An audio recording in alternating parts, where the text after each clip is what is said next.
네, 반갑습니다. 오늘 우리에게 주신 하나님의 말씀은 마가복음 15장 20절 말씀입니다. 함께 읽겠습니다. 희롱을 다한 후 자색 옷을 벗기고 도로 그의 옷을 입히고 십자가에 못 박으려고 끌고 나가니라. 아멘. 고난주간 금요일입니다. 오늘은 마가복음 15장 말씀을 통해서 예수님의 그 고난에 함께 마음으로 동참하도록 하겠습니다. 오늘 본문에는 로마 군인이 등장합니다. 근데 이제 자국의 군인이 아니고 이 점령국의 군인이죠. 이 점령국의 군인들은 이 식민지의 사람들을 억압하는 경우가 많이 있었죠. 예를 들면 우리도 일제시대 때 순사가 있었습니다.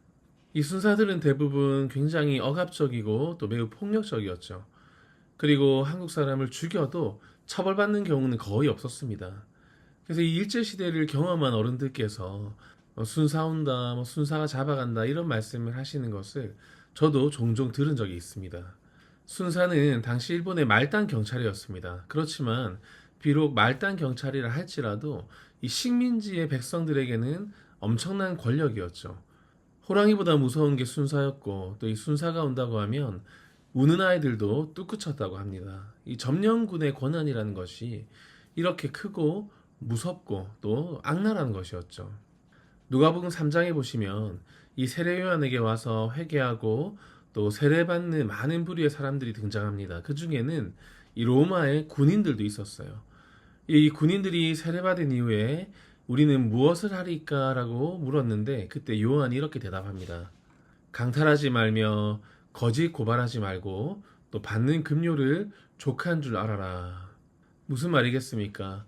이 로마 군인들이 이 이스라엘 백성들의 것을 강탈하기도 하고 또 거짓으로 고발해서 감옥에 집어넣는 이런 악독한 짓을 했다는 것이죠. 사실 거의 일상화가 되어 있었던 겁니다. 그러다 보니 이스라엘 백성들이 이 로마의 압제 아래에서 고통스러워하면서 이 메시아를 그렇게 기다렸던 거죠. 그리고 그 메시아가 등장했을 때 가장 먼저 해결해 주었으면 하는 것도 바로 이 지독한 로마 군인들 좀 어떻게 해주기를 간절히 원했을 겁니다.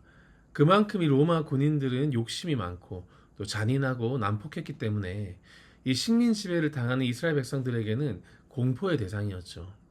우리 계속해서 15장 15절 우리 함께 읽겠습니다. 빌라도가 무리에게 만족을 주고자 하여 바라바는 놓아주고 예수는 채찍질하고 십자가에 못 박히게 넘겨주니라. 빌라도의 명령을 받고 이 로마 군인들이 예수님을 채찍질하기 시작합니다. 이 기록에 의하면 이 십자가에 달리기도 전에 이 채찍을 맞고 목숨을 잃는 경우도 많았다고 해요. 골고다 언덕에 오르시기도 전에 이미 예수님은 이 채찍질로 인해서 온몸이 만신창이가 되신 겁니다. 16절부터 20절까지 함께 읽겠습니다. 군인들이 예수를 끌고 브라이도리온이라는 뜰 안으로 들어가서 온 군대를 모으고 예수에게 자색 옷을 입히고 가시관을 엮어 씌우고 경례하여 이르되 유대인의 왕이여 평안할지어다 하고 갈대로 그의 머리를 치며 침을 뱉으며 꿇어 절하더라. 희롱을 다한 후 자색 옷을 벗기고 도로 그의 옷을 입히고 십자가에 못 박으려고 끌고 나가니라. 이 브라이도리온이라는 것은 관절을 뜻합니다. 이 군인들이 예수님을 총독 관저에 있는 뜰로 끌고 가서 온 군대를 모으고 정말 그들이 집단으로 예수님에게 자색 옷을 입히고 또 가시로 만든 면류관을 씌우고 막대기로 머리를 치면서 또 침을 뱉으면서 또 예수님 앞에 경례를 하며 유대인의 왕이여 평안하소서 이렇게 조롱을 하는 거예요. 이 장면은 왕의 대관식을 상징하는 장면입니다. 로마 군인들이 이 왕의 대관식을 흉내내며 조롱하는 것입니다. 이 정도 내용만 봐도 저 같으면 정말 참기가 어려웠을 것 같아요. 육신의 고통은 말할 것도 없고 이런 마음의 상처 그리고 이런 조롱을 이겨낸다는 것은 사람의 능력으로는 도저히 불가능한 겁니다. 지금 이 시대에도 이 예수님을 따르는 교회와 성도들이 이러한 세상의 조롱을 받을 수가 있어요. 하지만 그 일로 우리가 상심해서는 안 돼요. 이 예수님께서 받으신 수치와 조롱을 떠올리며 끝까지 인내하시기 바랍니다. 하지만 우리는 잘 압니다. 예수님께서 영광의 모습으로 부활하시고 또 승천하시고 또 최후의 왕의 모습으로 다시 오실 것을 역전의 그날을 우리는 알기 때문에 지금 당장은 마음이 아프지만 또 이 아픔이 소망으로 승화될 수 있는 것이죠. 고난을 영광으로, 또 조롱을 찬양으로 역전시키시는 분이 바로 우리의 참된 왕이신 예수님이신 줄 믿습니다. 계속해서 22절부터 27절까지 함께 읽겠습니다. 예수를 끌고 골고다라 하는 곳, 번역하면 해골의 곳에 이르러 모략을 탄 포도주를 주었으나 예수께서 받지 아니하시니라. 십자가에 못 박고 그 옷을 나눌세 누가 어느 것을 가질까 하여 제비를 뽑더라. 때가 제3시가 되어 십자가에 못 박으니라. 그 위에 있는 죄패에 유대인의 왕이라 썼고 강도 둘은 예수와 함께 십자가에 못 박으니 하나는 그의 우편에 하나는 좌편에 있더라.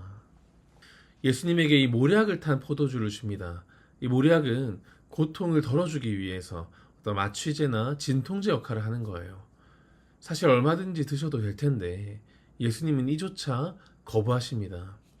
예수님은 그 십자가에 그 세미한 고통까지, 정말 뼈 하나하나 스며드는 모든 고통까지 온전한 정신으로 다 견뎌내시려고 하셨던 거죠. 예수님은 이렇게까지 진심으로, 또 진실되게, 또 한치의 아쉬움 없이 정말 완벽하게 인간의 모든 고통을 짊어지시려 했던 겁니다. 그리고 마지막 남은 옷까지 다 내어주십니다. 예수님의 그 옷을 찢어서 마치 기념품처럼 나눠 가진 것이죠. 이미 이들에게 예수님은 인격을 가진 인간이 아니었던 것이죠. 그리고 두 명의 강도와 함께 십자가에 못 박히십니다. 우리 29절부터 32절까지 함께 읽겠습니다. 지나가는 자들은 자기 머리를 흔들며 예수를 모욕하여 이르되 아하 성전을 헐고 사흘에 짓는다는 자여 내가 너를 구원하여 십자가에서 내려오라 하고 그와 같이 대제사장들도 서기관들과 함께 희롱하며 서로 말하되 그가 남은 구원하였으되 자기는 구원할 수 없도다. 이스라엘 왕 그리스도가 지금 십자가에서 내려와 우리가 보고 믿게 할지어다 하며 함께 십자가에 못 박힌 자들도 예수를 욕하더라. 지금 그 십자가에서 내려와서 스스로를 구원해보라는 것이죠. 만약에 예수님께서 정말로 십자가에서 내려오셨다면 이 사람들이 예수님을 인정하고 메시아로 믿었을까요? 전혀 그렇지 않습니다. 더 큰 표적, 부활의 표적을 보여주셨지만 그들은 믿지 않았어요. 결국 믿을 사람이라면 예수님께서 이미 보여주신 표적만으로도 얼마든지 믿었을 겁니다. 하지만 믿지 않기로 작정한 자들은 어떠한 표적을 보여줄지라도 믿지 않는 것이죠.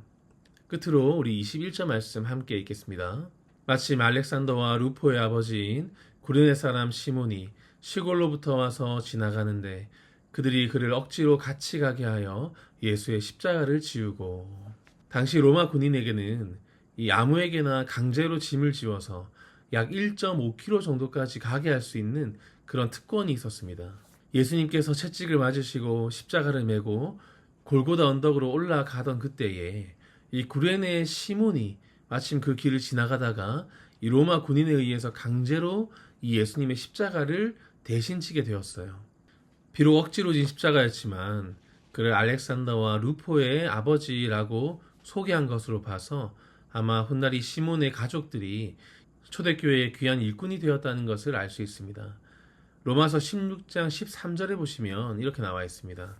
주 안에서 택하심을 받은 루포와 그의 어머니에게 문안하라. 그의 어머니는 곧 내 어머니니라. 마지못해서 진 십자가였지만 결과적으로 그 가문이 복을 받게 되는 겁니다.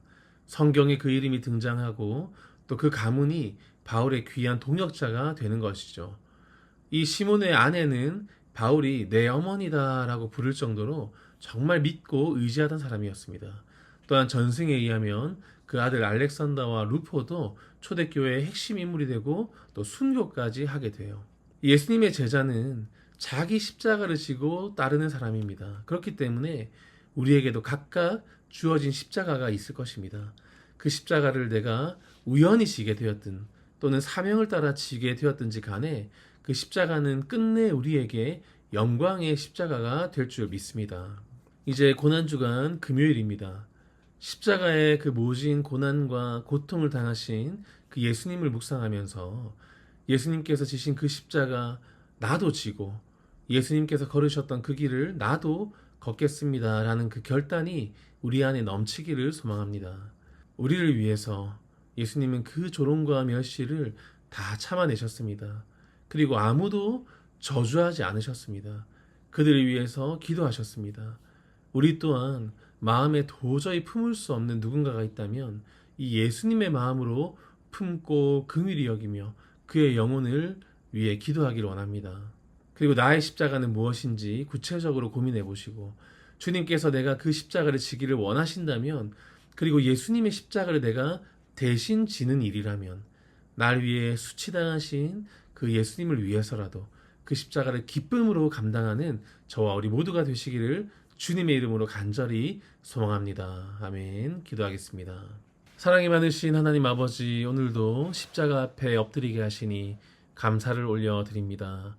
주신 말씀을 통해 주님께서 당하신 그 고난을 다시 바라보며 우리의 마음이 다시 주님께로 향하도록 인도하여 주시옵소서. 작은 일에도 쉽게 흔들리고 또 낙심하는 우리의 연약함을 불쌍히 여겨주시고 끝까지 십자가를 지신 그 주님을 바라보며 다시 한번 믿음으로 일어서게 하여 주시옵소서. 우리에게도 각자 져야 할 십자가가 있음을 고백합니다.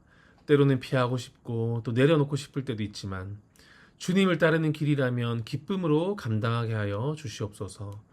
주님께서 조롱과 멸시 가운데서도 끝까지 사랑하셨던 것처럼 우리에게도 긍휼의 마음을 부어주셔서 용서하지 못했던 사람을 품고 그를 위해 기도할 수 있는 용기를 허락하여 주시옵소서.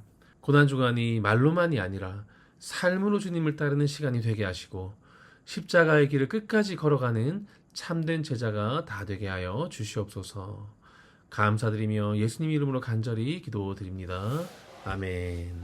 오늘 우리가 합심해서 드릴 기도의 제목은 삶이 증거가 되는 교회가 되기 위하여라는 제목으로 함께 기도하겠습니다.